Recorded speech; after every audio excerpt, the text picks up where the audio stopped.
experienced. James, I don't want to delay your presentation any longer. So, platform socialism and how we're going to change our digital future and take it away from big tech. Great. Thank you, Michael.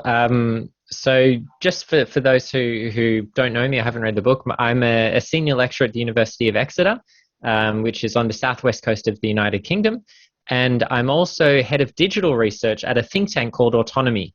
And so we do a lot of work there with micro workers and a shorter working week.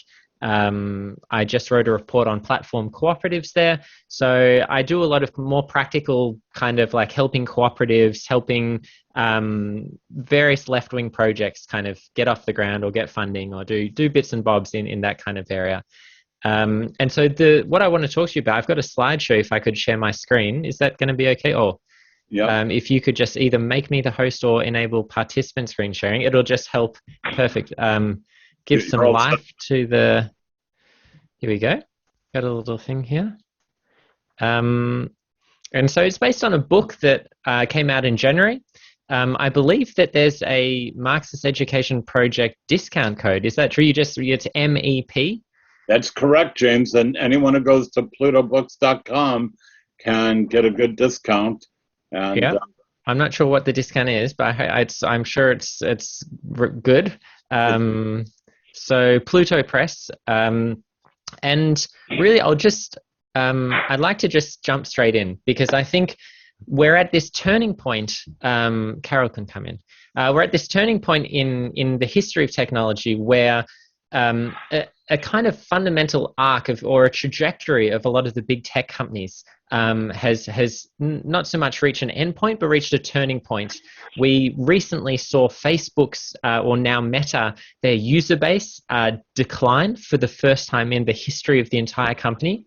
We've seen the beginning of essentially a complete rebrand for the company.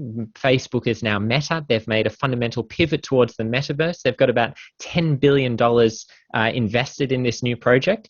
At the same time, we see a host of new competitors emerging through this idea of Web3, things like digital tokens, cryptocurrency, decentralized finance. So there's a lot on the agenda, and there's a lot of different directions the tech world could make.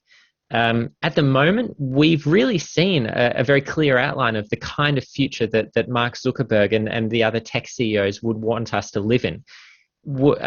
Digital tech companies now own the central infrastructure of our everyday lives, our communication, our access to information, our ability to connect with one another. All of this happens online now, and it happens through the very digital tools that they own and sell to us or give to us in exchange for our data. Most people now think that there is a huge problem with tech companies, right? We recently saw Obama came out and make disinformation perhaps one of the central issues of his post-presidential legacy. All the tech CEOs are being hauled before Congress to give testimony. But no one can really agree on what the problem is, right? So some people think it's an increasingly polarized society. Tech infrastructure brings out our worst emotions, our worst side. It kind of puts people against one another. It perhaps, radicalizes young men or radicalizes people in general. They are too big, they're too powerful, they own powerful monopolies, they act as digital gatekeepers. The list goes on.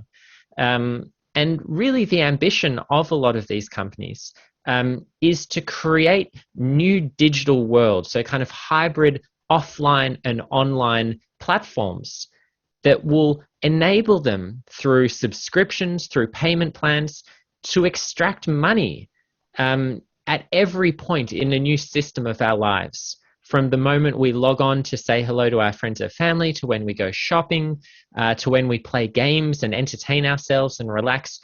The idea is that all of this will take place in a kind of ecosystem of products and services that is owned and operated by the big tech companies. From the servers right up the stack to the digital platforms and the various apps and software that is able to be operated on these platforms. And so we have this huge problem. There are a couple of criticisms or standpoints that I think we need to address, because they're the ones that we hear most often in the media. The real reason I wrote this book was I didn't think we were really getting a strong socialist voice and left-wing alternative to what we should be doing about big tech and about some of the problems we're having with technology. I think the main voices we hear are what I call the humanist critique and a kind of anti-monopoly or antitrust agenda. And so I'll just go through each of those in turn. The main one you hear in kind of everyday discourse is this, log off social media, right? That technology is controlling us, it's hijacking us, it's undermining our autonomy by nudging us and gently incentivizing us through a series of kind of technical innovations in the platform. Like you see a little beep on your phone, you get a little dopamine hit when you see someone like a post that you've done. And this is kind of the humanist critique. It's what you'll hear from people like Shoshana Zuboff in her book Surveillance Capitalism. It's what you hear from the Netflix show The Social Dilemma.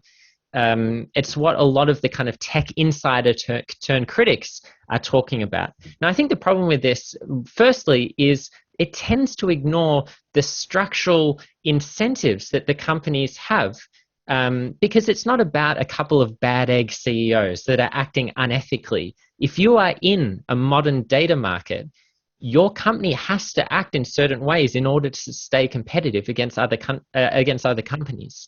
It's not as if Mark Zuckerberg is a particularly evil person who has super villain-like motives. He's the CEO of a powerful capitalist company, and he's doing exactly the kind of things that any board of directors would do in that position, which is maximize growth.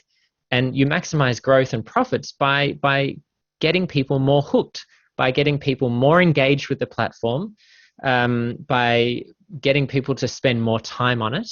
And the numbers go up, and they have gone up for many, many years. And so I think this argument that you can just simply turn off your social media account and that it is merely a more ethical use of technology that we need to ignore the fundamental political economic problems that actually exist. And it's to those that I think we need to turn, not to questions necessarily always of privacy or individual rights, but rather who has the power, who exercises control over these platforms, and how can we change that? The second group of critics you would be most associated with people like Elizabeth Warren, a lot of the kind of Harvard, lawyers and political operatives. This idea that, and this is on both sides of the Atlantic, right? So you've kind of got the big US antitrust movement, of course, but in the EU, we're also talking about data markets and the gatekeeper power that a lot of these tech companies exercise. Now, I have a lot more time for these critics because I think they more fundamentally address the big structural issues that the companies kind of generate. The companies clearly are too big, they're too powerful, and they do exercise these kinds of gatekeeper powers. Amazon, having products in its own marketplace, being able to jack up the price on people once they kind of establish that monopoly position. This is a big issue. What I don't think is that the solution is completely adequate to the problems that we face. Because I think, firstly, it's simply not possible to break up tech companies that act as social media companies and public search engines. It doesn't make any sense to have 12 Facebooks, like a Midwestern Facebook, a Pacific Facebook, an Australia Facebook. It completely undermines the wonderful affordances that social media brings, which is connecting with your friends and family from all over the world. It doesn't really, doesn't seem not just possible, but practical or useful to users to do what they did to the oil companies or to the telecommunication companies in the 1980s. Furthermore, I don't think, if you do turn to the questions of the structural incentives that the companies had, if you did have a dozen small to medium-sized businesses competing against one another, there's no reason to suggest they wouldn't all adopt exactly the same tactics that the larger companies adopted to maintain their supremacy in the first place, right? It's a competitive data market. The ones that would grow large would be the ones that could maximize user engagement. So one of the motivating factor for me in writing this book is really not just thinking about how we can resist or regulate big tech, but how we can actually recode it, how we can find alternative platforms, alternative types of technology, alternative social organizations that can stand as genuine, different futures that we could have. And I think it's interesting turning to the past for things like that. I think it's interesting turning to contemporary prototypes, and looking at a range of ways in which we can go from small to much larger scale projects. And so that's basically, many of the things that I do in the book is kind of searching for these lost examples and small working prototypes that we have to imagine what a different kind of future would look like, a different kind of internet where people and communities are in control rather than corporations. So what I say in the book is that the fundamental problem of big tech companies isn't necessarily some kind of capitalism gone wrong. It's not a rogue capitalism. I think the fundamental issue with how we're used to thinking about tech companies is that we're within the framework of, this famous book by Shoshana Zuboff, the Surveillance Capitalism. We're used to thinking about tech companies as somehow having taken a wrong turn on the kind of path of capitalism, that it's capitalism, a kind of Frankenstein mutant variant of it. And the point I make in the book is really, when it comes to data markets and when it comes to the incentives that the companies have, this is capitalism operating exactly as it always has, right? Commodifying human life for profit. It's just doing it with new toys, right? It's doing it with new instruments, and I'll get into that in just a sec. But I think some of the proposals that people have about how it should be reformed are just too limited, given the nature of the problems that we face.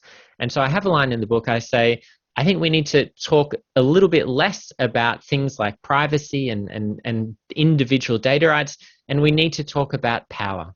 We need to talk about who owns the companies, who owns the platforms, how do they exercise control through that. So that's really what's going on. So let me keep going and give you a little bit of an overview. Firstly, what I think a platform is and what I think it does, so you can understand my kind of critical perspective on them. And then I'll talk about what I think some of these alternatives could be. Oh, David Schweikart. He's one of my heroes. That's good. So let me turn back to the digital platform. I think the simplest way I could describe it is, I think they're value capture devices. I think the way a lot of their business models work is, rather than creating their own goods or services, I think they're there to profit and to appropriate the value-creating activity of other people. I think that's really the kind of big innovation of a lot of the platform companies of the 21st century. They're there to find ways to basically create a huge vacuum or a huge container and just let a little bit fall in from everyone else. The first way they do this is through establishing these new forms of rentier relations. Some people have said that it's a kind of neo-feudal era. I have some sympathy for this. I think that what they do is they benefit from having rather than doing, right? A platform will set itself up and will aim to generate revenue by acting as a middleman. That they'll be there every time a transaction takes place, or 10%, please. Every time you communicate with someone, I'll have the secondary use of that data and I'll sell it as an advertising product on an open data market, right? So it's you have the structure there, and you just skim a little bit off the top every time, right? It's not really about offering a service. The service is sometimes there, but it's more about creating a world in which activity takes place that you're creaming something off the top. The second way I think we can define platforms is that they generate two different types of movements. They concentrate profits and they externalize risk and responsibility. They externalize the risk partly because they operate as very lean companies, right? So Facebook doesn't want to take responsibility for things that are posted on its platform, right? Uber doesn't want to own a fleet of cars. Deliveroo, or these food delivery companies, they don't want to own the delivery cycles. They don't want to own a kind of chain of restaurants. Everything is about connecting people without taking on the responsibility of a workforce or a labor force. And as we've seen in the court battles that have raged across the world, most notably, for example, in London, where I'm from, where two Uber drivers recently beat Uber because the Supreme Court decided that Uber actually did exercise a certain degree of control over its riders, which would be equivalent to an employment relationship, right? They're not self-employed because so many aspects of the way in which their work life is conducted is algorithmically managed. From the times that they think that they can log on, to the amount of pay they get, to the passengers. They're not entrepreneurs. They can't grow an Uber business. They turn on the app and they're essentially an employee of the company. And so tech companies like Uber externalize the risk and responsibility for their employees by calling them falsely independent contractors.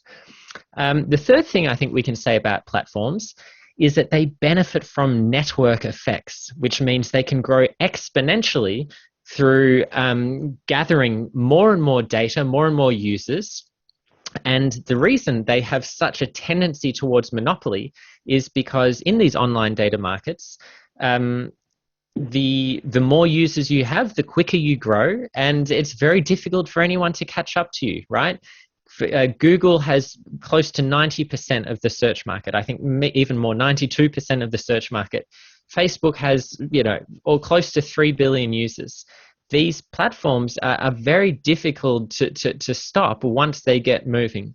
And so it creates this, even more so than a regular capitalist business, it creates this extra incentive to need to step in and to do something about it, I think, because these network effects mean digital platforms will always have this tendency towards monopoly and unfair competition. So, given the nature of digital platforms that I've just talked about and the way that I characterize them, how might we talk about a new kind of capitalism? Now, I'm not a huge believer in kind of really strict epochal understandings of capitalism. I think it's grown and morphed and changed, and one can identify certain tendencies along the way. But I think perhaps at the very least, we can talk about a certain a certain collection of platform business models. Now, I think these become possible when human beings start to spend an increasingly large amount of their times online, right? I think what we see is essentially the opening of a new domain of profit making, that once people start to create these data trails to give potential advertisers or businesses more and more opportunities to track, to surveil, to gather information, to create analytics, you start to see new kinds of businesses that are just not possible in the offline world, right? This new sphere of automated advertising, where every time you kind of click on a screen that comes up, there will be an instantaneous auction of a certain space on that screen. And people will have certain demographic factors about you. They'll have your search history. They'll have what pages you visited. And in the space of a few microseconds, 5 or 6 companies have bid, for 1 or 2 cents to show an ad on your screen, and it comes up. And it's a targeted advertising, it's automated, it's all done through algorithms. None of that is obviously possible in the offline world, right? So suddenly new ways of doing business are possible, and these companies become some of the most profitable and some of the most highly capitalized companies in existence. Now, I think it's false to say that there's only one platform business model, because clearly there are a whole variety of different platforms doing different things. Facebook, now Meta and Google, are both advertising platforms. For Facebook, it's like 97% of their profits is just advertising. They sell ads. They're an ad company. Obviously, you have places like Netflix and Spotify, which are subscription-based companies. You have Amazon doing a whole variety of things, including a very profitable web server side hustle, the AWS. So we have a variety of different platforms. We have matchmaking platforms. We have online labor platforms. But what I really think we see here, and I've already kind of alluded to this, but I'd like to kind of emphasize it more here, is that I don't think this is a kind of, it's neither post-capitalism, nor is it a kind of completely new capitalism as we've never seen it. I think it's wrong to see the most recent innovations in capitalism's development as some kind of thing we could turn back the clock on, as something that's gone rogue or gone wrong. I think really what we see is an intensification of capitalism underlying drive of monetizing more and more aspects of our lives. And I think that what I'm worried about is that the most recent kind of moves of venture capitalists is to just double down on that. And things like digital tokens and these new online communities where you have to pay to be a member, and your amount of control over that community is determined by how many tokens you buy. I think all of this is a step in the wrong direction, basically. And we have all these new video games that are play to earn. So you play the game and you can actually earn digital tokens through the games. It's all kind of moving even further in that direction, right? And I think the more, the more these data markets expand, the more people will be wanting to earn a living off this, right? They'll be looking about how they can monetize every emotion they have online. Every kind of aspect of their lifestyle will be a brand. And we already see so much of this on Instagram and on YouTube and TikTok. But I think it's just kind of pushing more and more in that direction. So I've talked a lot about the problems. I'm hoping, I have one more problem slide. What the final kind of, this is kind of a quick chapter from my book. The final problem with all of this is in the ideology and the branding of these companies. They don't make out like they're corporations trying to earn money. They make out like they're part of your community. And I call this kind of problem the idea of community washing big tech, in the same way that you would think about like greenwashing or pinkwashing, right? The idea that you're kind of using a certain PR strategy, that you're using a certain gimmick or marketing to falsify and to cover over the otherwise very lethal and extractive practices of your company. And I think big tech loves their community washing, right? I think that again and again, you see companies like Facebook and Airbnb and many others talk about themselves as global community builders, that they're there to connect people, that they're there to be part of the community. And so I have a chapter on Airbnb and this very explicit journey from about 2012 onwards, where they really just completely rebrand the entire company around this idea of belong anywhere, hosts, we're about hosting the world, we're about inclusivity. And I think the real shocking thing with these strategies is it's at the very same time that they're actually being quite destructive towards the very communities that they purport to serve. So when you think about Airbnb and it's kind of as a global phenomena, how terrible it's been for some marginalized communities, for over-gentrification, for touristification. There are capital European cities now that basically have 4 or 5 Airbnb flats in every apartment block. And the kind of profit making at the heart of it is also very extractive. And I could say other things about Airbnb, but I do want to get to some of the solutions and some of the alternatives. Carol believes me. She's on my on my page with Airbnb. So what could be the alternative? So I think in reality there are a host of lots of different things going on, and part of the idea of writing the book is trying to bring things together under a single banner, so we can start talking about how a lot of these projects are connected, how they have very similar motivations, that they could form part of a kind of shared and collective alternative. And the key for me is this idea of social ownership over digital assets, right? Social ownership over platforms, over the organizations that run them, and thinking about how the real communities can have more control over their lives, that they could have a say in how the platform is governed, that they could have a say over what rules people use. So how does it get moderated? What are the terms of service? How do you pay employees, if at all? So it's really about turning to these new forms of much more participatory and much more decentralized forms of government. And as I mentioned before, I'm interested in big picture stuff. I'm interested in thinking about how we can have a systemic alternative that isn't simply about fixing Facebook, right? I think Facebook can just go to hell. Facebook can burn. I'm not interested in finding a slightly different way to govern what is essentially just an ad platform. It is there to generate advertising profit. And I think we need to find different ways to communicate with each other that don't rely on corporate platforms. So I'm interested in what I could call a counter-hegemonic project, this idea that we need a technology after capitalism. We need to liberate technology from capitalism. So this is what and as Michael already alluded to, quite ambitious, but it's just a book. I'm not storming the gates of Facebook just yet. So I thought I would be ambitious. I'm going to skip this because it's kind of like the principles of the project. I think if you're interested in that, I think I might get into that at the end or maybe another time.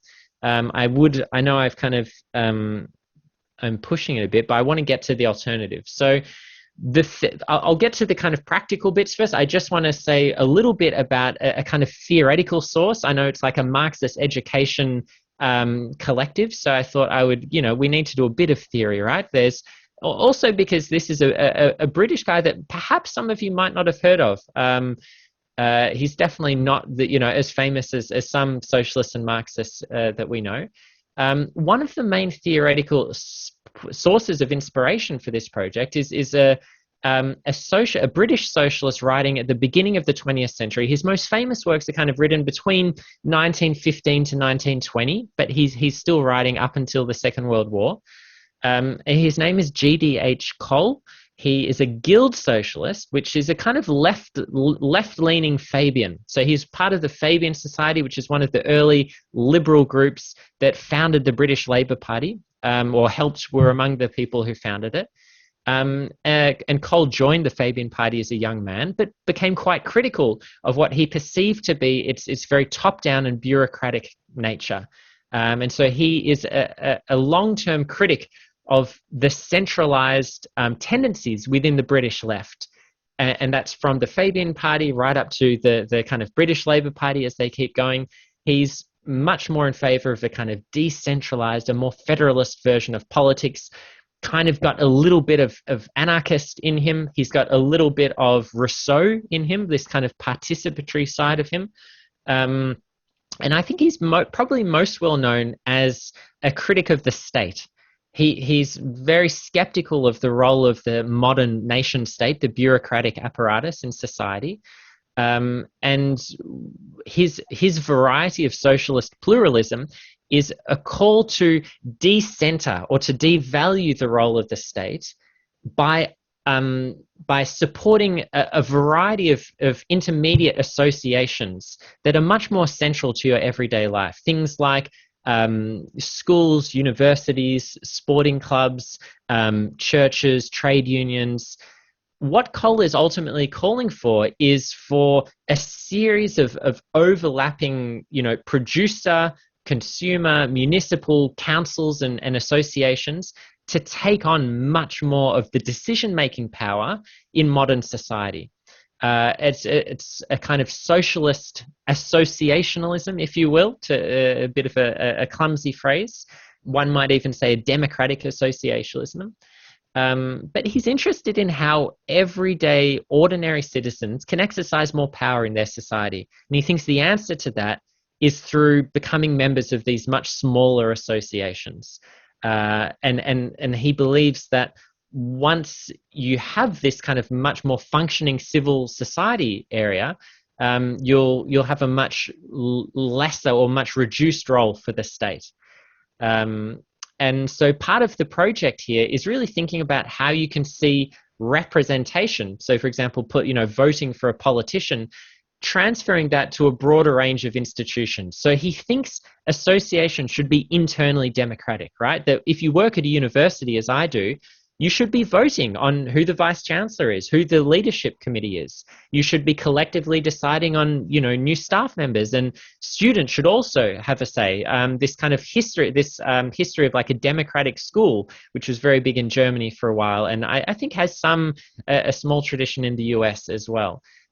Cole believes that we should be voting for representatives in a variety of associations, that democracy as a principle should not be confined to a narrow political sphere, but should actually be opened up to a much wider variety of social and economic spheres in our life. Most importantly, the workplace, right? I mean, he's a socialist after all.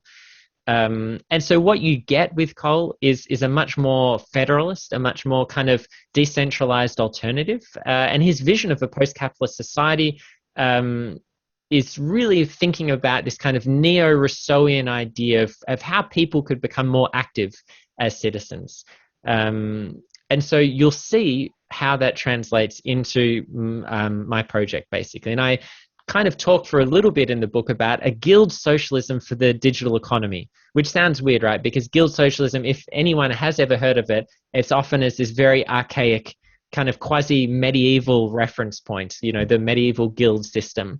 But that's not the way Cole intended it, of course. And I think we can take certain aspects of the principles of it and apply it to the digital economy. I'm going to quickly, I'll do this. So I think what we're really interested in is thinking about how communities can control digital platforms.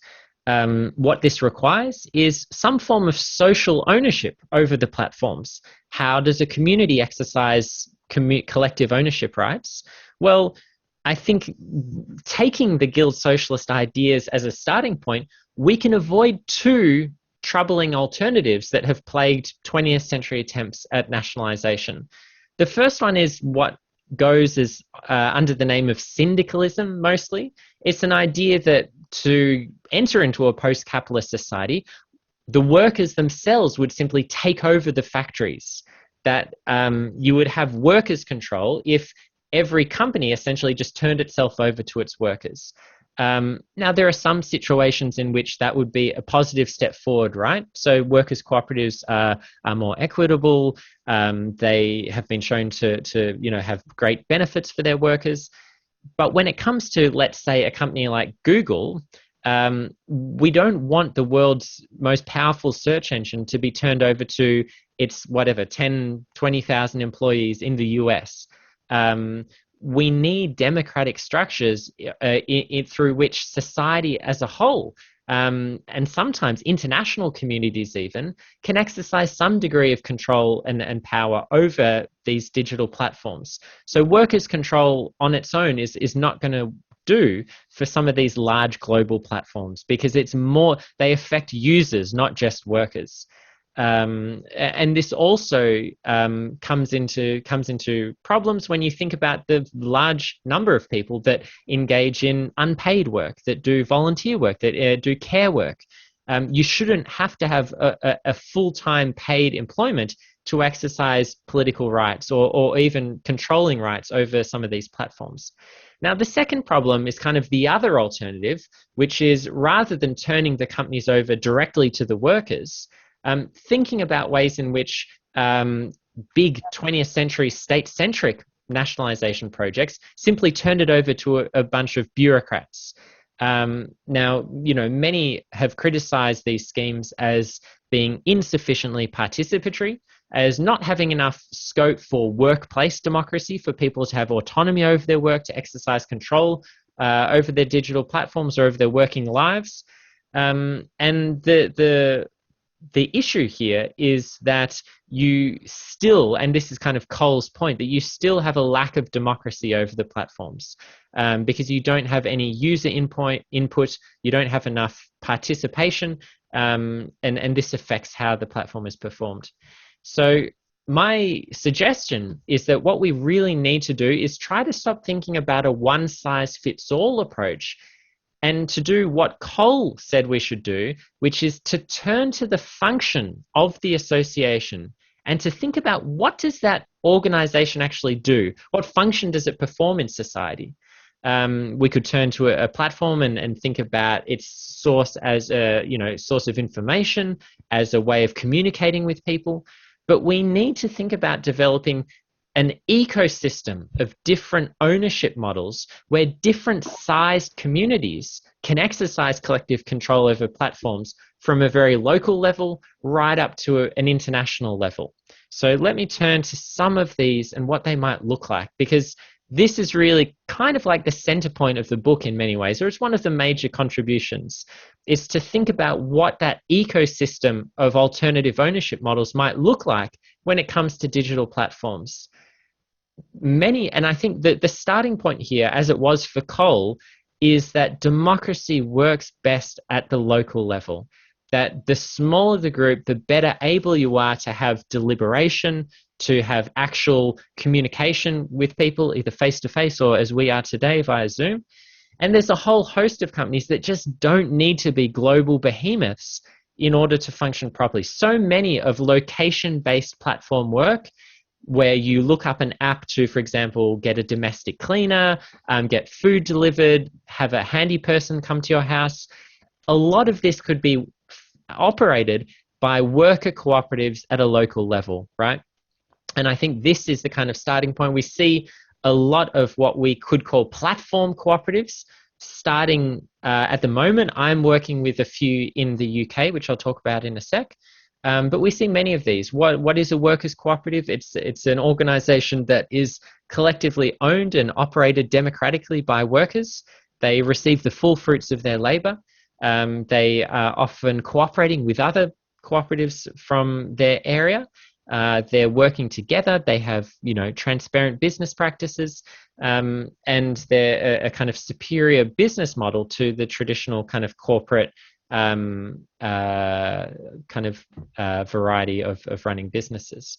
So that's one possibility, right? So for some of these platforms, some that I've listed there, others I'm sure you could think of, we can think about a workers' cooperative doing that.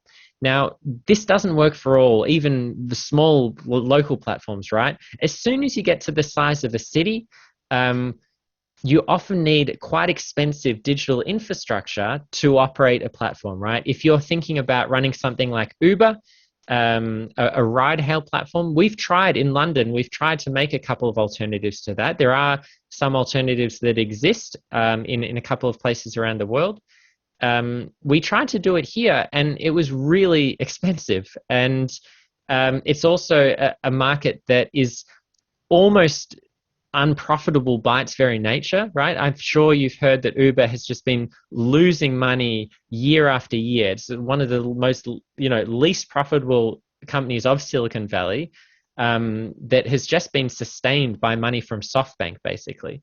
But it's very difficult to do, right? Because it's like you have to, people don't pay very much for it. They pay like $5 and they get driven halfway around the city. And it's a very cutthroat market. So for some of these platforms, things like ride-hail apps, things like short-term rental platforms, some of these might operate best at the level of a municipality. So we can think of local governments, we can think of city governments running a service like Airbnb as part of their short-term rental services, right? If you want to be a city government and regulate housing, for example, one of the functions that you could perform is also regulating the short-term rental market and potentially running a platform in a way that ensured that people didn't for example, host 100 houses and use it as a profit-making venture rather than just renting out a spare room in their house. They could make sure certain places weren't over gentrified, that not too many tourists came, or that they paid the appropriate taxes. So there are some of these services that, rather than thinking about a workers' cooperative, we could think about municipal cooperatives, so that a kind of publicly owned and publicly run system might work best. And we've seen a lot of really interesting innovation happen at the level of the city, right? I think Barcelona probably stands out as one of the biggest leaders in this field. They have created data commons. They have created participatory platforms in which people can essentially like vote for what portions of the city budget they want to be spent in particular ways. They've had a kind of strategic planning done through online platforms. So a lot of really interesting stuff that happens not at the level of the nation state necessarily, but at the level of the city. Having said that, I think there are some important innovations that should also probably happen at the level of the state, right? Particularly when it comes to things like social welfare, healthcare. As you know, we have universal healthcare here. I said I went to the hospital today. There are a variety of kind of health apps that you could run that I think would, that the NHS, which is the National Health Service of the UK, that they do run, right? They run a lot of platforms. They are one of the biggest data holders in the country in terms of the amount of information they collect on people. So we can imagine a lot of the infrastructure of the social security system to be operated at the level of the nation state rather than a city or a kind of a small group of workers. Now, I think one of the biggest innovations has to be us thinking about how we can start to construct democratic structures at the international level. Because when it comes to something like a social network, when it comes to something like an internet search engine, it's impossible to think about that on a national scale. When the pandemic first happened, I heard a few calls from some of my comrades talking about nationalizing Amazon, or nationalizing some kind of Facebook or something like that.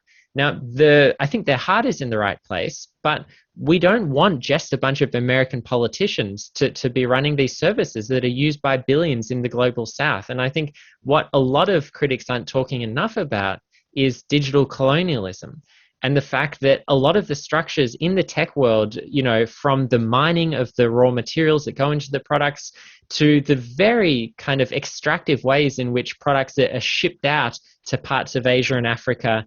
For example, Facebook had this program called Facebook Free Basics, where you would get free access to a very, very limited sphere of the internet in exchange for basically you only using Facebook and a select few other websites, and them getting all your data, right? So this idea of like connecting the next billion people, but like in a very manipulative kind of way that was all about essentially expanding your market and extracting data from global south users. So we need to talk about what kind of democratic structures could we have at an international level? How could we use technology to give people more of a say in how platforms operated? And what would those kind of structures look like? And I think we're only at the very beginning of even considering that. I don't think that, people really talk about that much. The position at the moment is basically, look, if Elon Musk wants to buy Twitter, then he can and will, and then he'll decide. And all we can do is kind of beg him through asking for a delete button on so we can, an edit button rather, so we can edit our tweets. And the idea that isn't part of like a bigger conversation, that people don't feel like they have the right to have a say in that, I think it reflects this victory for Silicon Valley in setting a very limited mindset for how we think about ownership and control over these companies. So there are a few fundamental questions that I think we need to ask that aren't necessarily just about privacy and data, individual property rights over data. Now, I think privacy is a huge concern, right? But I think we need to also address perhaps what is a more fundamental concern, which is who owns the platforms and how do we control them? So I've talked a lot about ownership. I think we also need to think about structures of governance. And one of the interesting things in the digital realm is thinking about what's called multi-stakeholder governance structures. So this is where different groups can have a different stake in the company. For example, engineers and software designers that work at a company like Google, they should have, quite a big say in how some of the tools are designed, in what happens on the platform, in also in their daily working lives, right? They should have a say, some degree of autonomy as workers. But at the same time, it's not simply the employees of the company who are affected by a service like Google. It's really, if we would, to pick an arbitrary number, if we would say that employees should have 10, 20% of the votes over who sits on the board, we could imagine that the user groups would have a much larger say in what kinds of positions there would be and who would sit on that board. Let's think of for example, like eBay or a marketplace. You might want to divide equally between buyers and sellers, for example, because you don't want all the sellers on a platform setting up a very onerous set of rules for the buyers, because they'd be exercising their power in that way. So there are ways in which platforms can be governed through these multi-stakeholder models that mean a broader range of people's interests can get heard. And so you might also think about the representatives for the environment or representatives for local communities. These are some of the suggestions that people are beginning to put forward to kind of replace the shareholder director model of a traditional corporation. And of course, these would involve structures of representation where you vote for people, that it's democratic, that you have a degree of workplace democracy, but also thinking about the broader user group that would need to be considered in those structures of representation. So this is my kind of ideas for democratizing the platform. So let's have a few alternatives. So here's one. You might recognize Jeremy Corbyn, former leader of the Labour Party, now persona non grata in the current Labour Party, standing with the founder of Wings, which is a local food delivery platform. Now I can get Wings to deliver to me tonight if I wanted. It's an alternative to Uber Eats and Deliveroo, and it's run by its workers, right? So they will service North London.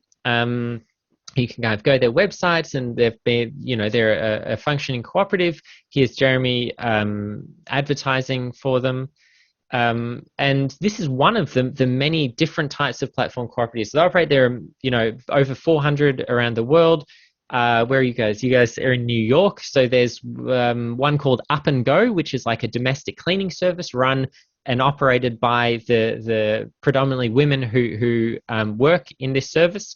I think they keep 90% of their profits, as opposed to like 50 or 60% in some of the big corporations, the big kind of cleaning platforms.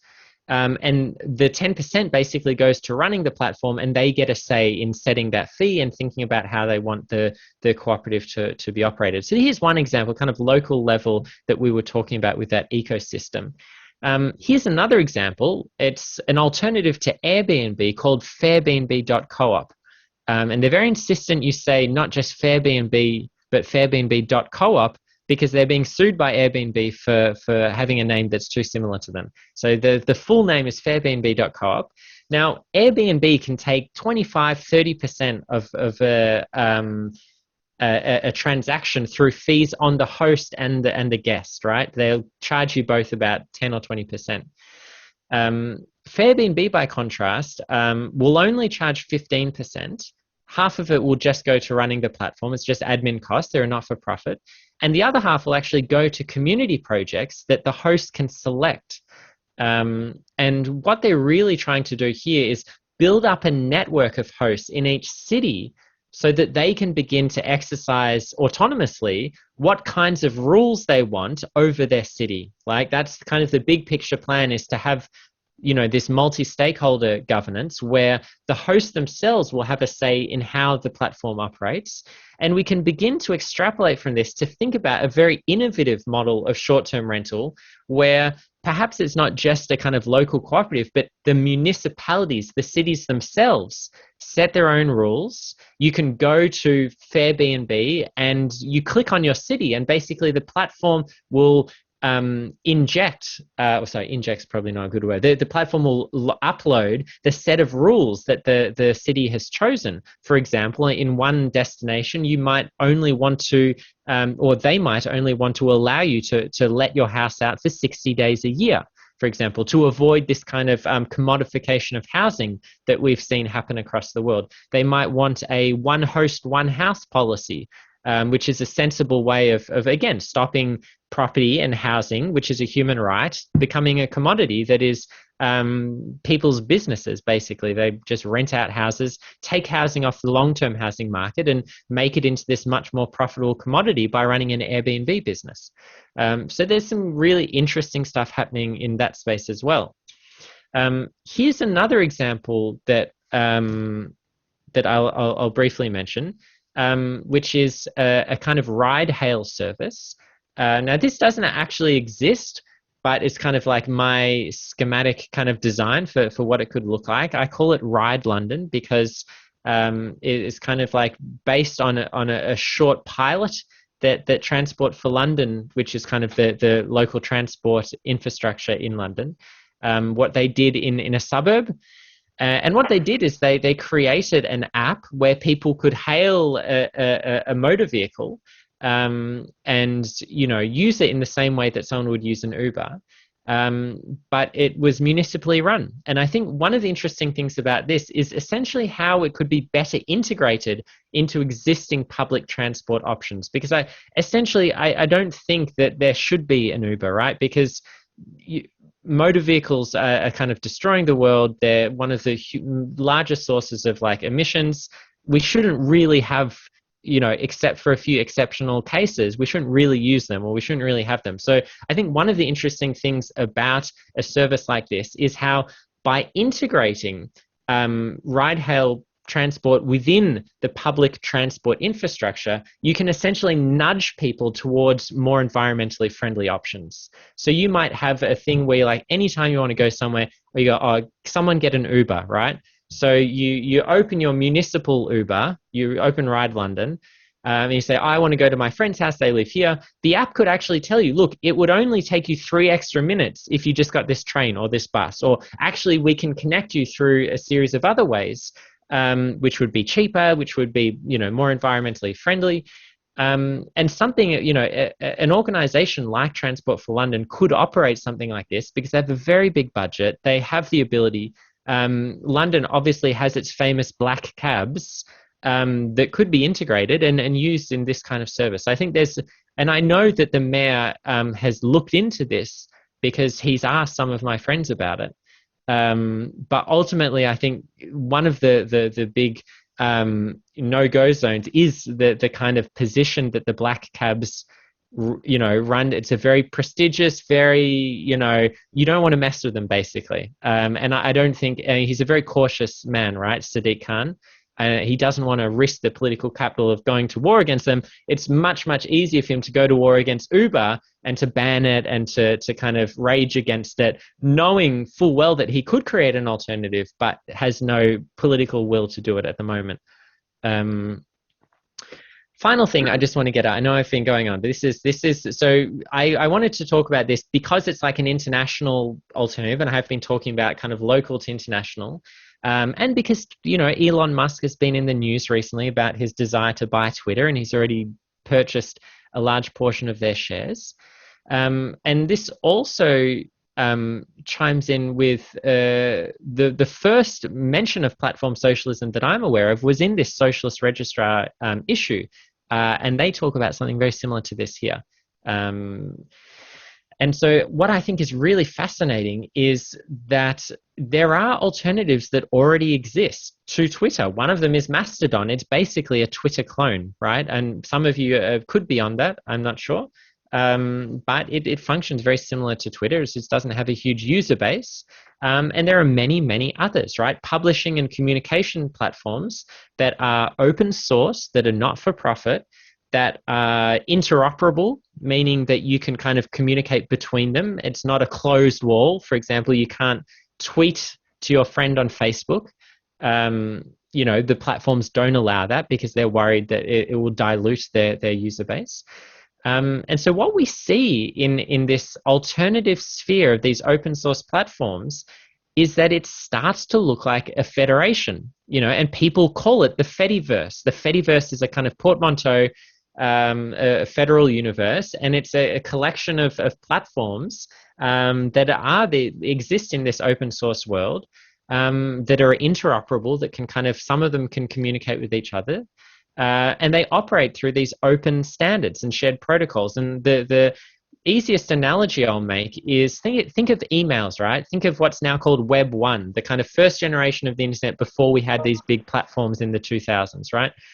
You can be on Hotmail, I can be on Gmail, someone else can be on whatever mail. We can all communicate with each other because they run on shared protocols, because they have an open standard system where to communicate with each other, the back end people just type in the same thing, and we've all agreed that we'll receive each other's emails. We can do that with social media, right? And there are apps out there that already do it. They're just poorly financed, a little bit buggy, not very user friendly, and they don't have huge user bases at the moment for all the reasons I just said, right? But they're possible, and I think a platform socialist form of social media would be a kind of distributed network, that it would have a variety of different platforms that would begin to look more like Reddit sub-communities than a huge Facebook where everyone is kind of talking to each other, right?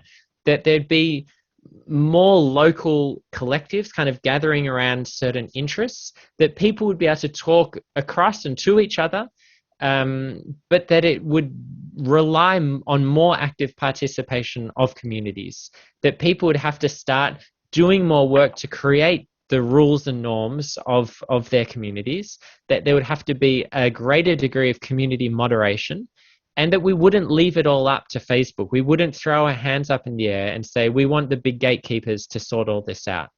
Now, there are huge benefits of this kind of thinking: greater autonomy, greater control. I also think these servers and the platform should be owned and operated by communities.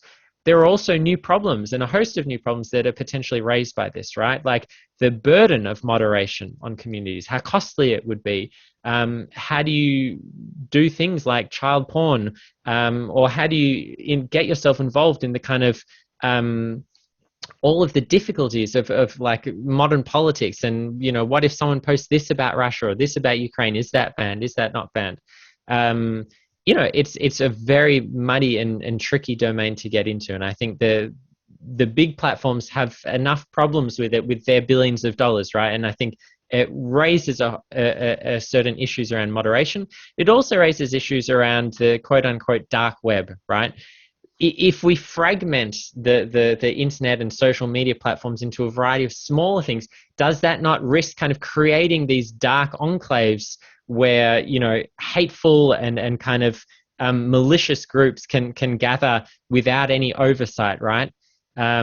Now, I think this already happens. I don't think there's any thing stopping people from finding places to organize and to do hateful things. So I'm not sure that would necessarily increase, but it's an argument that gets raised against this kind of idea. So over the course of this kind of presentation, I've talked about a variety of different models. I gave you my idea of what's essentially wrong with digital platforms. I think they're value kind of appropriating, they're value capture devices. They don't necessarily create much value in the world.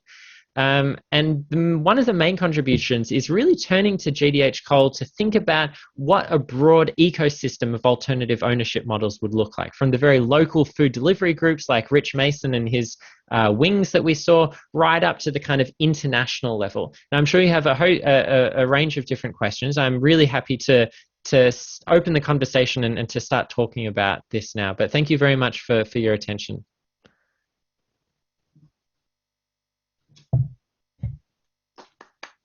Thank you, James. That was very, very good and comprehensive. Excellent PowerPoint as well. Thank you. Everyone, if you have a question or comment, write the word stack in chat and you will be called on in sequence. And we already have Carol on stack. Wonderful. So go ahead, Carol. Hi, James. That was a really excellent presentation. It's morning the east on the west coast in the U.S. and I'm just getting my coffee, so it's a lot to take in, but it's very clear. It makes so much sense, and a lot of things I hadn't even thought about beyond the privacy issue. In terms of browsers that are available now, I've moved myself and family members onto Firefox. Are they any, is that anything about model that resembles what you're suggesting? And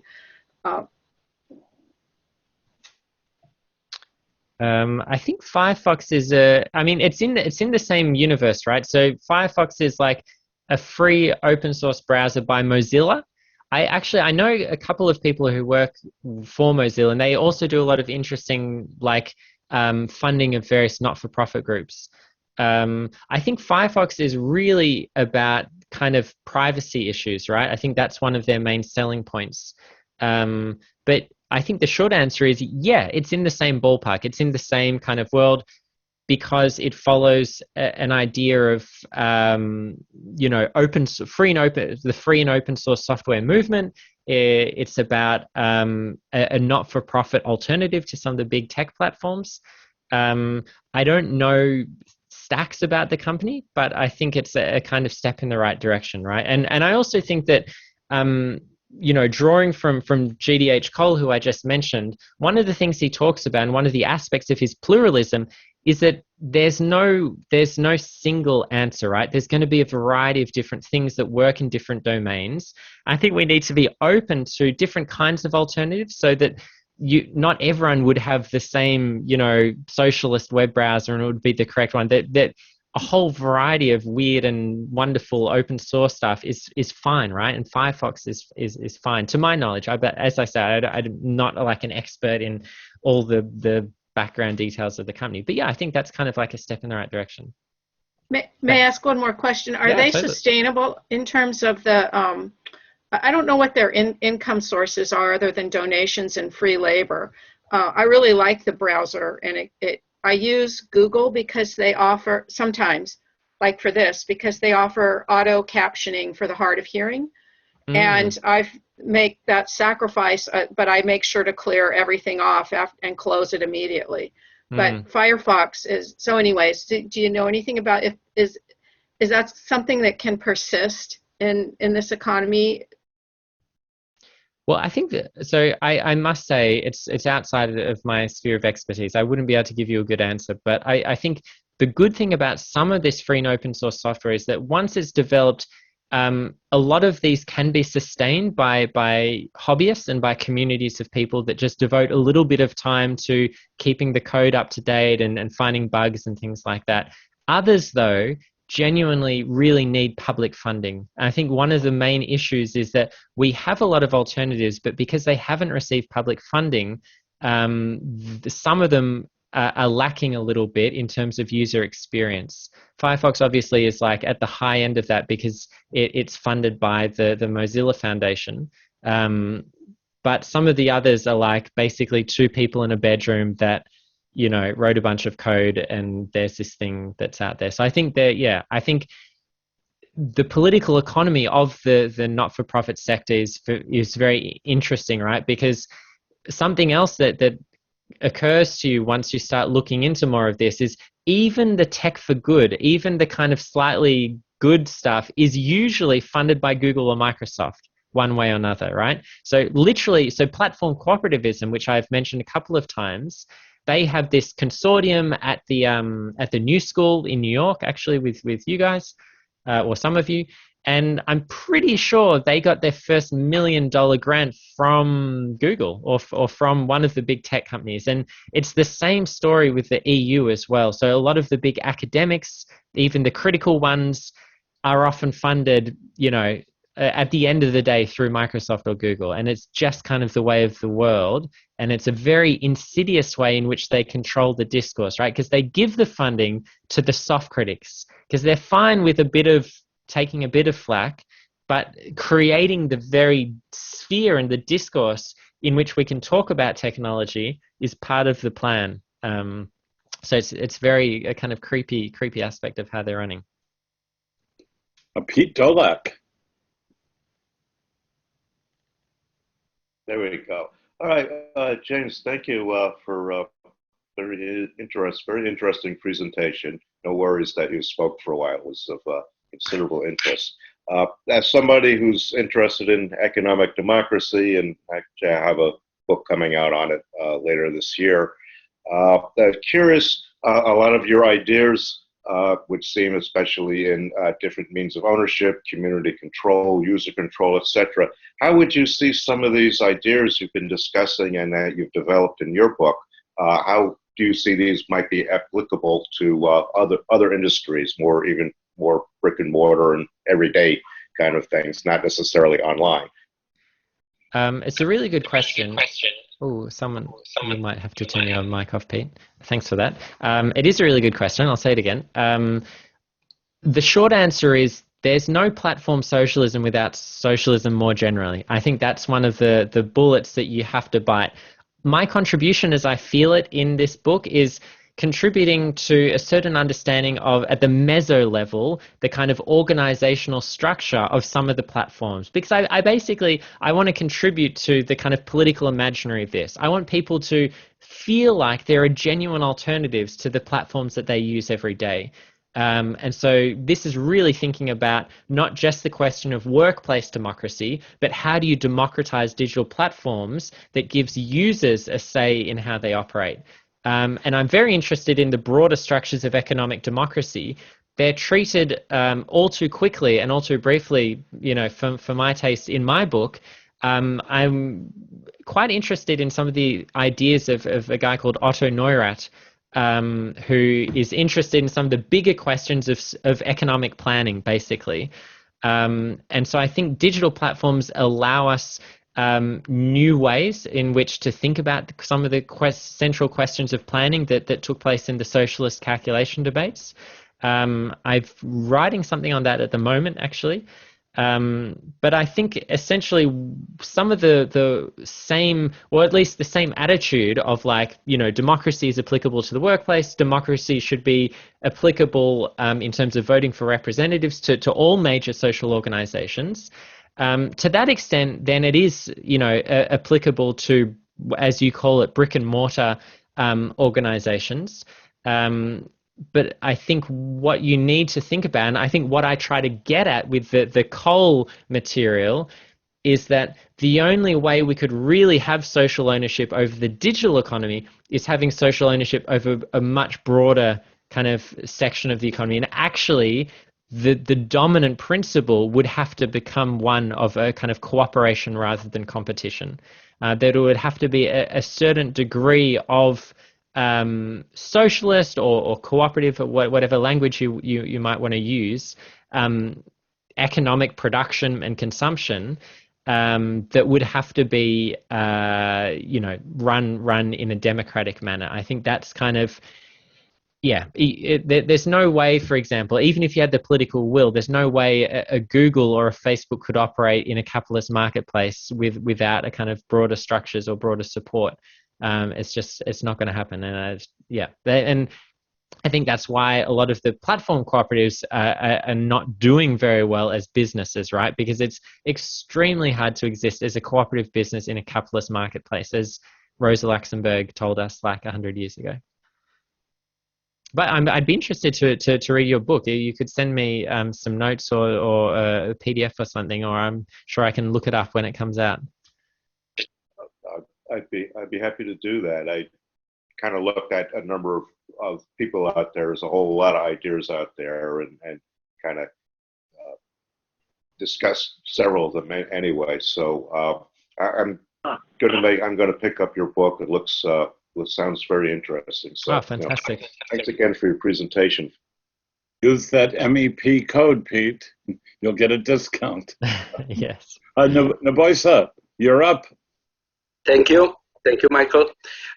Thank you for the presentation. Unfortunately, I was not present from the beginning, but from what I could understand, I'd be interested in contributing maybe with some constructive pessimism, to say. Yeah, I have had a lot of that on my tour, so I'm happy to hear it again. Okay, so coming from the one of the remaining states from former Yugoslavia, where in fact the notion of social, not social ownership, but social property was introduced into at least formal political history of the state, to say. I have to share some let's say conclusions after a lot of theoretical debate, and also it is connected to conclusions of, for example, Hilal Tiktin, I think that it is his name, South African, that researched the phenomenon of waste in Soviet economy. And both let's say experiences say that no matter how socialist or how oppressive socialist or bureaucratic state you impose in a best, to say, with best intentions to a capitalist division of labor, the project will fail. Because the very division of labor reproduces ideology that made it, that divided it, that organized such division. So it seems that there is no superficial or let's say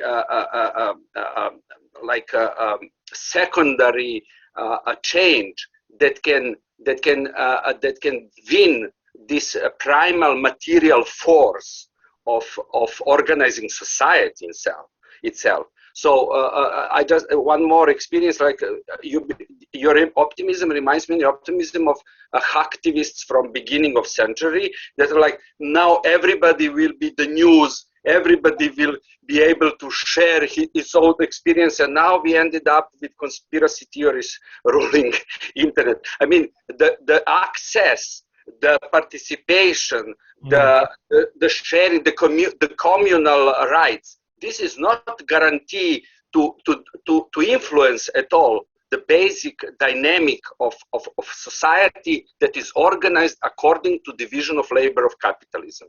I mean, you cannot change it because if there are manual workers and we intellectuals on the other side, this is already disaster. So I would end up with no invention in communication, in organizing of components of such society in superficial manner of equality, of progressiveness would change the basic things.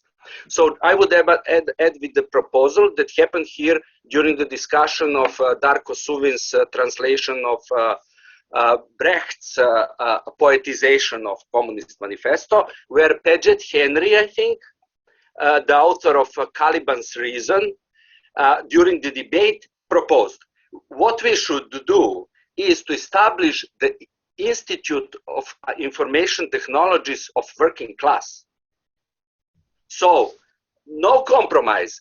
The task of this institute is to abolish working class. There's no working class anymore, no classes. So it means reorganization of knowledge, reorganization of production processes, reorganization of reproduction, and it is only now, first time in history, that it is possible due to the development of information technology. 5 or 6 years ago, very small news, there is algorithm that could calculate entire Soviet economy. This is revolutionary advance, because if you go to other theoreticians, in fact, Soviet economy, one of the major failures was that there was not enough capacity of calculation, of planning. So, Institute for Information and Technologies of Working Class, global working class, and then total restructuring of knowledge, not just in some specially always privileged, communities like. In the beginning, it was middle-class people that had PCs. Then it was the ones that had laptops. Then it was the ones that can study and participate in debate. No, there is no freedom and there's no emancipation unless last division to manual in intellectual work is not abolished totally. Sorry for my passion, but after so many years of debate, I think that since there is a knowledge, there is capacity. I'm sure that one single algorithm today with powerful enough computer can calculate entire broad economy. And all the programs are already there. Isn't Airbnb a program of free bed, of free shelter? Isn't any other, I don't know, blah, blah car and all that program for a solidar transport? You know. Okay. So, but ideological and structural frames are totally, there's no way. Okay, small initiatives and like communities, of course, but like globally, since it is possible, first time in history, to calculate entire global economy. And this is the only way out from ecological crisis, from inequality, from division of central capitalist economies and peripheries, extraction, exploitation, discrimination. It can be done.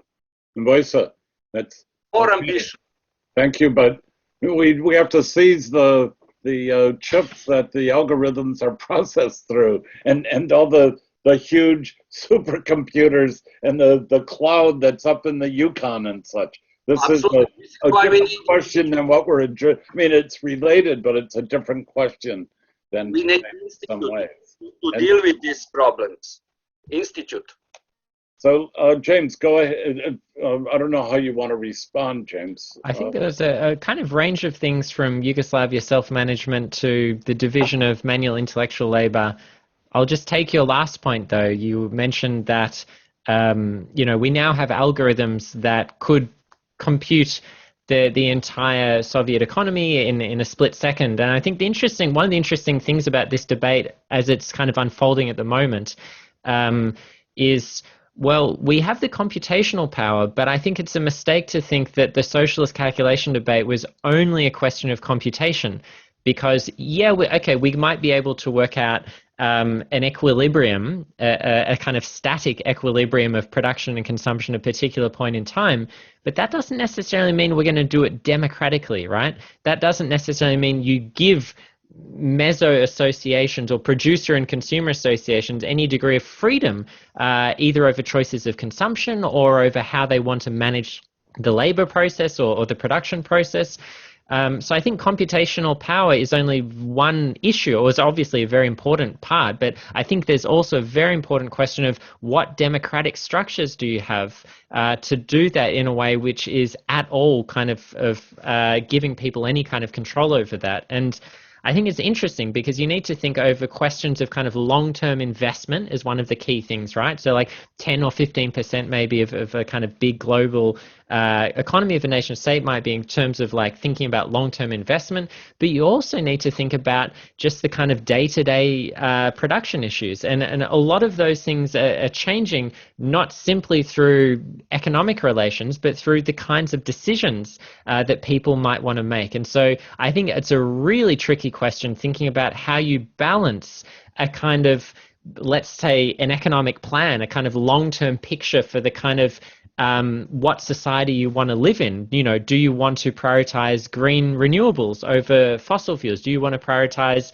health and education over national defense? So these are some of the big kind of questions that you might want to talk about in long-term investment decisions. But how you square that with giving people kind of control over the meso and the micro level, I think is very tricky.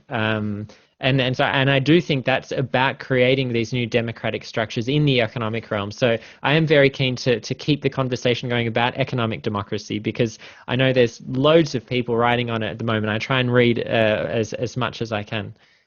444. Bill Kelly. Yes, thank you very much, James. It was an excellent presentation. As I indicated to you at the beginning, I have certain technical skills. I'm always looking to work with democratic organizations, co-ops, and what have you. So I just wanted to put it out there that if you know of such, and of course nowadays you can work from home, so it doesn't matter where they are located, I'd like to get involved. Specifically, I have skills in what's so-called constituent relationship management databases, CRMs, So there's my email in chat. If you know of organizations that could use those type of skills, please ask them to contact me. All right, I'll do that, Bill. Thank you. So I don't see another person on Stack. So James, I found the Fediverse very interesting. And in the background, we see Facebook faltering. I don't think Google is faltering so much. They seem to, I mean, one thing that one discovers when going into these large tech companies, they are diversifying into old conventional industries at the same time. Google, Microsoft, etc., are buying up vast tracts of agricultural land. Is that to put cloud servers on? I don't think so. But they are amassing such surplus value from all over the world that I don't think we can really fathom how much they have. But we do to a degree. But I found it very interesting that at the same time, these platforms that are new to us, that other type of platform that all of us here grew up with, the television network, the movie studio, etc., that is in many ways either integrating with those platforms or are competing with those platforms to become the same kind of platforms, have of them the other tools we need, the vast array of what we have as a species have made for instructing ourselves. And even thinking of the MEP, we must have, I know we have 54 class sessions on Grundrisse. We have that's many, a lot of Grundrisse. Yeah. And we're only in the end of Notebook 3, but but we also have many other recordings like this, and I know that there are groups like ours in other places of the world. We should be able to, instead of have all this stuff sit in a closet or on our server someplace that gets discovered 14 years from now, and the next generation picks it up and say, hey, look at what these people were doing back in 2021 and 2022 in some type of amazement, which isn't really that amazing. We have a tremendous repository of our developing a true broad economic democratic exchange about what kind of world we're going to make, how we're going to educate ourselves, etc. And that Fediverse, even though the state would definitely regulate it, if we have a broad enough socialist movement, I do think we can mitigate some of that surveillance that comes with it, some of the regulations they would put on this. And I it's a new word for me today. And I would like if you could just speak a little bit as to, is that Fediverse broader than just bringing the big Microsoft, Apple, Google, Facebook, and Twitter under our control, or is it beyond that and the way that information and communications will be? I mean, we need a move that has our information and communications as part of a broad democratic movement. And that's what it seems to me the Fediverse concept is. And I didn't really get to a question there, James, but I can construct one based on what you said. Okay. And I was counting on you having that ability. I've given you a link here to Mastodon, which is one of the open source pieces of software in the Fediverse. It looks like Twitter, right? It's a Twitter clone, essentially. The reason why it's not the same as Facebook is partly because of the way the software is run. So it's not a for-profit industry. They don't have ads. They're not tracking your data. The purpose of the service isn't to turn you into a commodity, right? So it's very, very different. It's the completely different business model. The idea is that people are all contributing, that you can communicate and talk with each other, that it's completely decentralized. and I think it's maybe at this point important to introduce the kind of distinction between the different layers of the stack. So I've noticed you've written stack here, but in the tech world, when we talk about a stack, we're talking about the different layers of hardware and software in a kind of integrated framework. So, you could think about a web server. So you just mentioned that, some of your Grundrisse discussions and notes will be stored in the cloud. In the cloud is basically just in a database, in a data center, essentially. So there's no, unfortunately, it doesn't exist in the ether. Everything is bricks and mortar, even the internet. And so your Grundrisse are stored, somewhere down the road in a big data center, getting cooled. And one of the important things I think we need to start thinking about is socialist cloud computing, because we can't just always, you'll notice that most of our discussion has been at the level of software. We've talked about programs that run on computers, whether it's a browser, a search engine, a social media application. But really, we also need to be having a big talk about the undersea internet cables, the data centers, the internet exchange points, the kind of bricks and mortar that actually make the internet run. Because I think that is a really important part of what's going on. I think we do need to talk about ownership over that, because data centers are incredibly expensive. And unless you're prepared to kind of run your own or have the technical expertise to do it, well, who's going to do it? And I think maybe we need to, at least in the EU, people are talking more and more about creating local alternatives, because they're extremely worried that the German Foreign Defense, Ministry has to store all its data on an American server run by an American company, right? That Amazon Web Services essentially runs all these public departments and has access to all the sensitive data. So Europeans are very interested in creating local alternatives. And eventually you get to the position where you're talking about the data centers and the undersea cables. So I think that's really important. And then on top of that level, the software is when we're talking about the Fediverse, it's really a question of thinking about how do we communicate with each other in a way that doesn't get siloed into a big advertising industry. And free and open source software, the beautiful thing about it is no one's trying to earn money off it. No one's trying to create an extractive business from it. So it's always going to be free, right? Because everyone has access to the code. Everyone can see what's going on. And it's run by the communities who use it. So I do see this. I know that so Michael's just added that Jacobin and Tribune and a range of left-wing organizations, including my own think tank, use corporate cloud computing, because it's very difficult to find alternatives. There are alternatives though. One of them is an organization called Autonomy Co-op, which I'm just going to get up.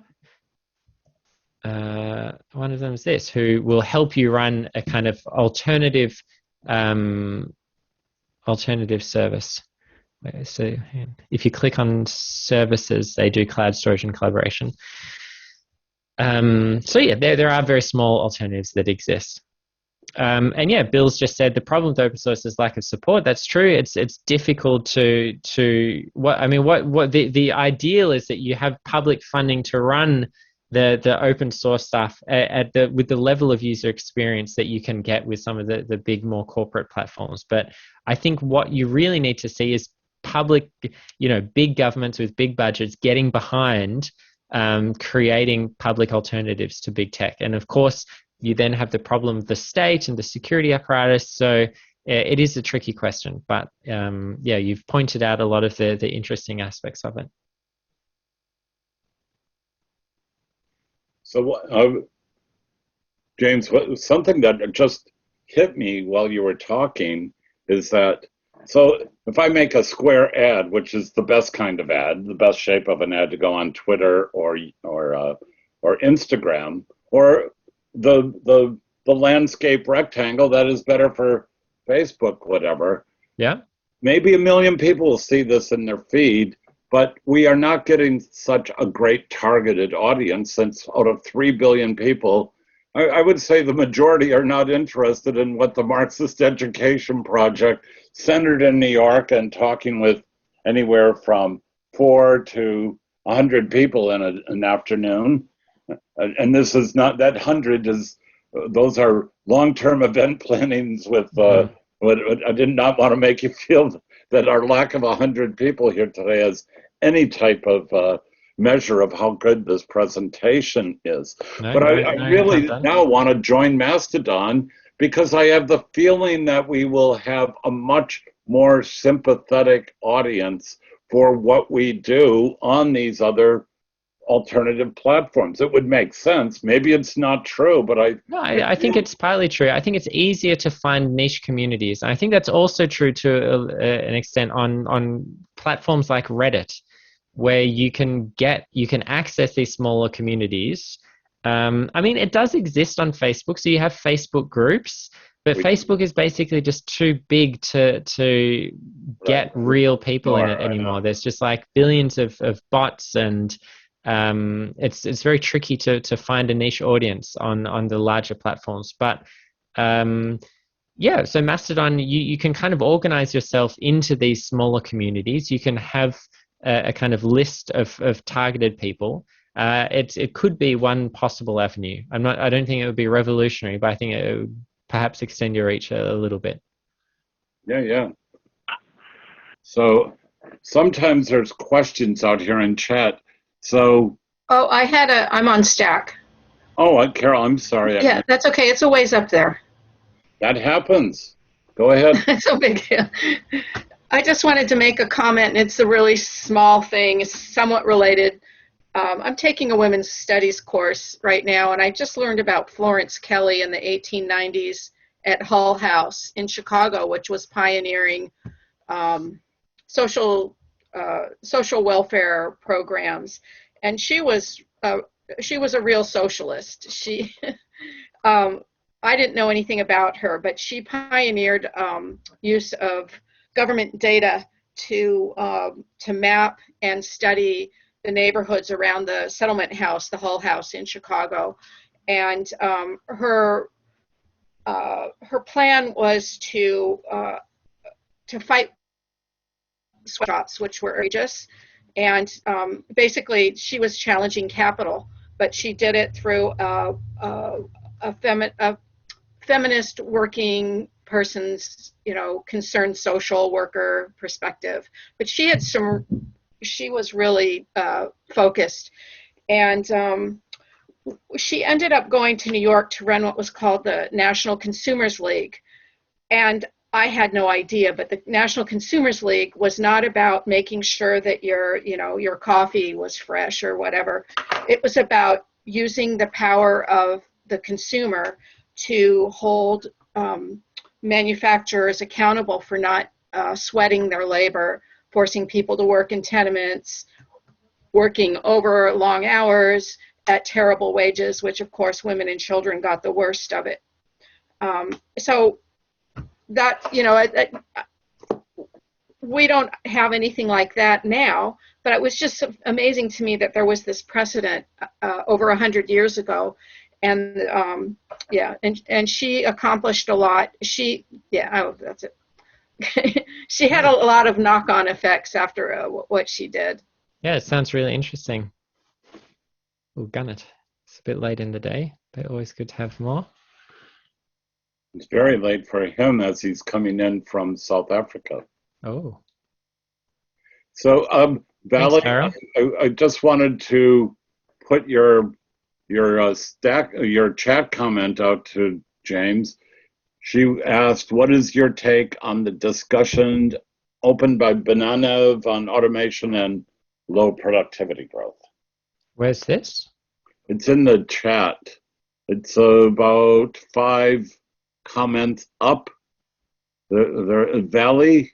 Are you sure it's not just to you? Oh, no, sorry. I missed it. Aaron's in a reading group with me, so I've spent a lot of time reading his. I think just want to say, what's your take on the discussion? So I think I agree with the diagnosis, but I do not follow the. Well, I don't know what the solution is. So Aaron Beninav has a book called "Automation: The Future of Work," I think the really big contribution was what he published in a couple of New Left Review articles, which is this observation that automation and the replacement of workers at mass by machines hasn't actually happened and is unlikely to happen.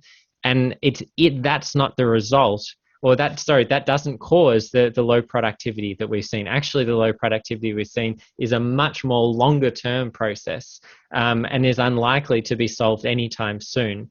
But he then pivots from there to a kind of discussion of why a basic income wouldn't work or wouldn't be productive, and finally turns to a kind of what a post-scarcity society would look like.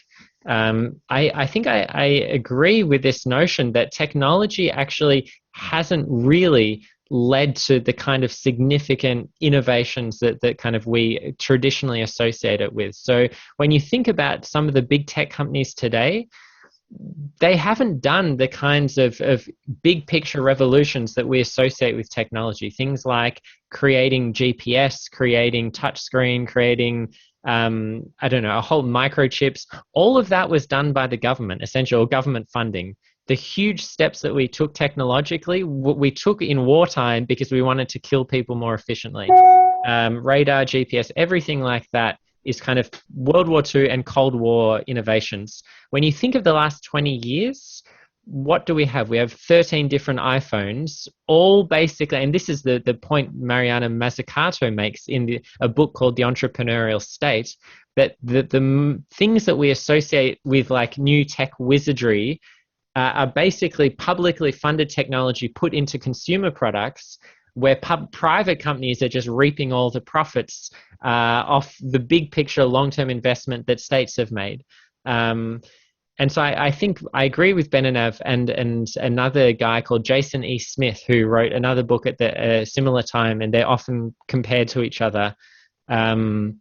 I agree that the tech companies haven't given us the real innovation. Essentially, I think that's something to keep in mind, right? That Elon Musk is talking about creating these like loop systems and going to space and all this kind of stuff, but like there's very, very little to show for it at the end of the day. We still don't have a self-driving car, despite him promising that for the past decade. And so I think Aaron has a really good point there, that actually we are still in essentially an extremely low productivity economy, that tech innovation has slowed dramatically, and that the private tech companies are much more interested in squeezing consumers than they are about actually creating long-term investment in new technology. And so one of the questions that often gets raised in talks that I've given about the book is, well, won't public and social ownership stifle innovation? And I think you just need to really ask yourself, well, where has the innovation been and where has it come from? And the answer is it's come from state-led public innovation that has kind of been taken advantage of at the right moment by private companies. I mean, what did Mark Zuckerberg do? He wrote some code as like an early 20s guy, and he had an idea at a moment that the notion of social networks were becoming ubiquitous, right? He was right time, right place. And benefited from the network effects that happened because he was in the kind of communities that he was in. So I think, that's kind of my Ben and Av related rant. Hey, James, have you ever been to New York City? I have. I've been a couple of times. And have you seen what is known as Hudson Yards? I haven't been. So there, at one time, look it up there. In the meatpacking district, there was a large building where all the transit office, all offices for the Metropolitan Transit Authority was. It's a huge building between 15th, 16th, 8th, and 9th Avenues that is now controlled by Google. It has the Google double I's. When it was a transit building and then a printer's transit building, et cetera, there were maybe 20,000 workers in the building. Apparently, the number of people working in this building is 600. Now, it's in a neighborhood where there was a strong tenants movement that decided they were going to take the former elevated highway and make this small park called the High Line and turn this elevated highway into an elevated walkway, that actually led to the tenants not, after it was put through and became funded by Sumner Redstone and all these tech giants, suddenly the neighborhood became a high rent place, and Google with Bloomberg and the related companies devised this place called Hudson Yards. And Hudson Yards must have 8 or 9 Google encampments of these major offices, but it is actually destroying New York City and Manhattan. They're Google and the related, and Bloomberg will go on about how many jobs, but it is depopulating all these other previous mega buildings that are being emptied out to populate Hudson Yards. But here we are in a world with a tremendous housing crisis.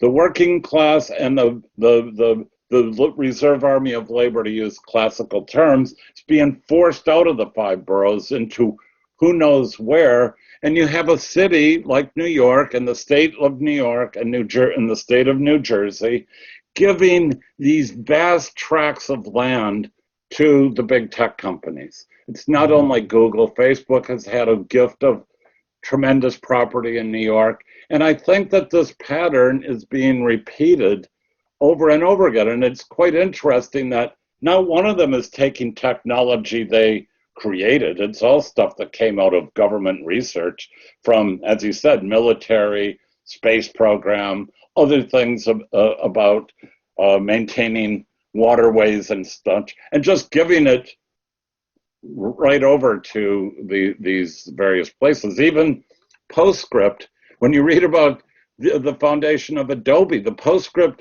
code, these guys got out of government research too. It's not like they are innovators in that they know how to winnow out what they understand will be incredibly valuable in the next stage of accumulation of capital.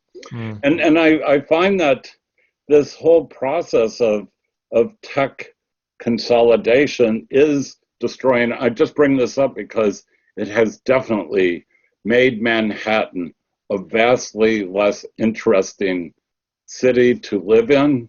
And I don't know if anyone else agrees with me. I mean, Pete, you go through I don't know if you've been to the Hudson Yards. It's a devastation of our. What? Absolutely right. So I don't know, the pictures I see of I haven't been in London since 2003 or something like that, but I am sure that London has changed in much the same way, even though some of that is the same here, like all the international financiers, oil barons, oligarchs, etc., just buying up empty apartment space. But I would assume that's taking place in London and other big cities around the world. Yeah, well, Google's just building a new headquarters at King's Cross. We kind of see it being constructed every day. Really? And did they get what here in the U.S., the more you have consolidated in billions, the less you ever pay in taxes. Yeah. Are there tax abatements on those developments for Google? Or I'm not sure about the specificities about the development, but they often pay themselves license fees which go overseas so that they don't have to pay tax. So it appears as if they're earning less profits than they are, and that's what they're doing in the UK. Yeah. We have 4 minutes to go, even though if anyone has another question. No? We can wrap it up at a natural lull in the conversation, so to speak. Michael, I would just like to say briefly, James, I want to thank you for such a clear presentation. I had no expectation of being able to comprehend what you were going to say, and you are very clear in laying out the problem and very clear about presenting some really powerful solutions. So or solutions that have tremendous potential, and in facing the monolith of technology, having hope for some solutions to get away from what they're like, is really key, I think. I hope your book is as, I hate to use the word simple, but simply written, as clearly written as your presentation is. I would say it is. Great, That was my aim, was to reach a broad audience through simple Yeah. and clear language. So Yeah. And Michael, I would really like to get this to send out to my great nephew, who is, I suspect, around James's age, and will, I hope, carry forth some of these ideas in looking for alternatives to the kind of life that he's having to face. So thank you very much for this program. Often when there is a talk with a book like this, if a few people from our community get it and want to have a discussion group, we will do those. And if enough of the people here today let me know they got the book, we will have a 3-week read through your book with discussion. I think it would be incredibly impactful for those who would take part in that. And I really appreciate the work you put into the book, James, and that you're staying so engaged with all the others who are working in these areas, not just in your region, but that you're staying in touch with all these developments around the world. Thank you so very much. Well, thank you, Kate and Michael and everyone for your kind words. I really appreciate that. It means a lot. And yeah, I do hope you enjoy the book. I think there's a lot of richness there and a lot of detail, and yeah, it definitely would be worth kind of really getting into. So yeah, I have put a lot of work into it, so I'm hoping that it will, yeah, be a lot there that you'll enjoy.